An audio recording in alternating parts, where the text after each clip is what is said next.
Keshav ji, Keshav ji, sir, Keshav ji.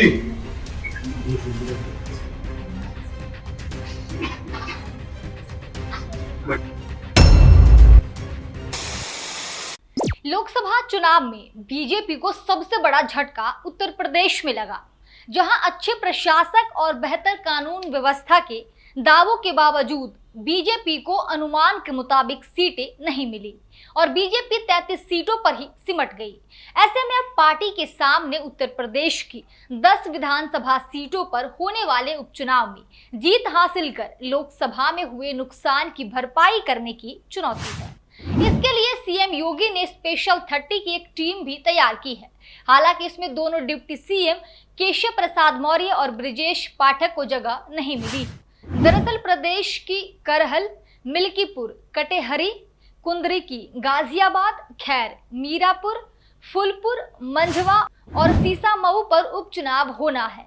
इन 10 विधानसभा सीटों में 5 सपा के पास है, तो वहीं 5 आरएलडी और निषाद पार्टी की एक सीटें हैं, जबकि बीजेपी की 3 सीटें हैं।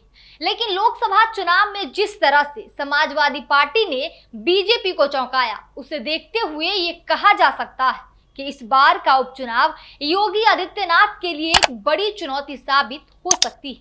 ऐसे में यूपी के 10 सीटों पर होने वाले उपचुनाव में बीजेपी उन गलतियों को दोहराने के मूड में नहीं है जो उसने लोकसभा चुनाव में की।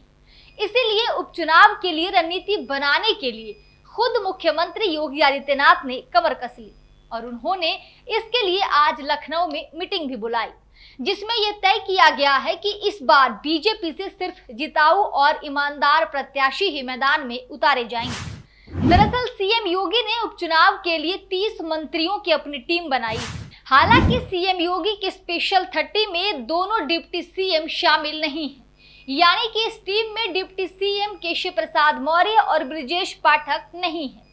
करहल सीट की जिम्मेदारी जयवीर सिंह, योगेंद्र उपाध्याय और अजित पाल सिंह को दी गई है, जबकि मिल्कीपुर सीट की जिम्मेदारी सूर्य प्रताप शाही व मयंकेश्वर शरण सिंह, गिरीश यादव और सतीश शर्मा को दी गई।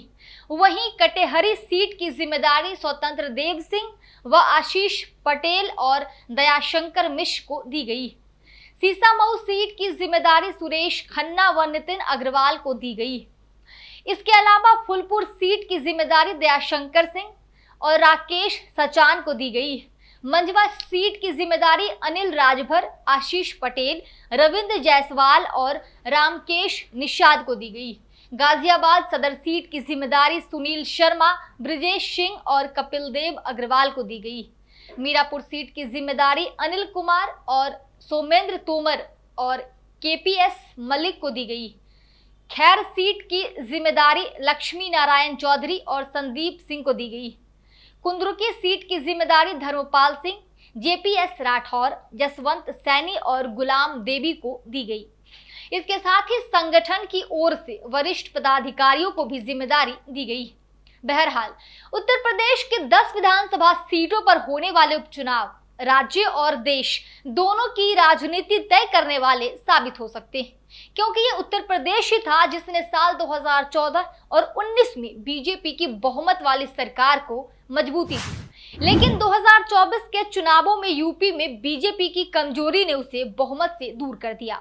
ऐसे में बीजेपी के पास लोकसभा में बनी धारणा को तोड़कर इन उपचुनावों के माध्यम से कार्यकर्ताओं में जोश भरने का मौका है। हालांकि इन सीटों के समीकरण बीजेपी की चिंता बढ़ाने के लिए काफी है। उत्तर प्रदेश की सत्ताधारी बीजेपी को लेकर पिछले कुछ दिनों से दिल्ली में खासी हलचल देखी जा रही है। दरअसल लोकसभा चुनाव में उत्तर प्रदेश में बीजेपी के खराब प्रदर्शन के बाद से ही सियासत तेज हो गई, जिसके बाद से ही हार की जिम्मेदारी को लेकर आपसी खींचतान भी देखी जा रही है। इस बीच उत्तर प्रदेश प्रमुख भूपेंद्र चौधरी और उप मुख्यमंत्री केशव प्रसाद मौर्य ने पार्टी के खराब प्रदर्शन की जिम्मेदारी ली है और आज दिल्ली में प्रधानमंत्री नरेंद्र मोदी से मुलाकात के दौरान पद छोड़ने की पेशकश कर सकते हैं। संगठन में बदलाव की अटकलें तब लगाई जा रही है जब रविवार को पार्टी की बैठक के दौरान उप मुख्यमंत्री मौर्य ने काफी अहम टिप्पणी कर दी। मौर्य ने कहा, संगठन सरकार से बड़ा है, संगठन से बड़ा कोई नहीं। इस टिप्पणी पर समाजवादी पार्टी के प्रमुख अखिलेश यादव ने कहा कि राज्य सरकार के भीतर की लड़ाई के कारण राज्य की जनता परेशान है। आगे उन्होंने कहा कि भाजपा नेता आपस में ही लड़ रहे हैं, जनता भ्रष्टाचार के बारे में जानती है और सिंहासन के खेल से तंग आ चुकी है। हालांकि भाजपा ने अंदरूनी कलह की चर्चा को खारिज कर दिया। समाजवादी पार्टी प्रमुख को जवाब देते हुए मौर्य ने बुधवार को एक ट्वीट किया, जिसमें उन्होंने कहा कि देश और प्रदेश में भाजपा की सरकारें और संगठन मजबूत है। आगे उन्होंने लिखा कि यूपी में सपा के गुंडों के राज की वापसी असंभव है। भाजपा 2027 के राज्य चुनाव में 2017 को दोहराएगी और इसी बीच अब यूपी में बीजेपी अध्यक्ष भूपेंद्र चौधरी ने कथित तौर पर हार की जिम्मेदारी लेकर इस्तीफे की पेशकश कर दी है। इस खबर पर आपकी क्या राय है? कमेंट सेक्शन में हमें जरूर बताएं। देखते रहिए दी कंटाप। शुक्रिया।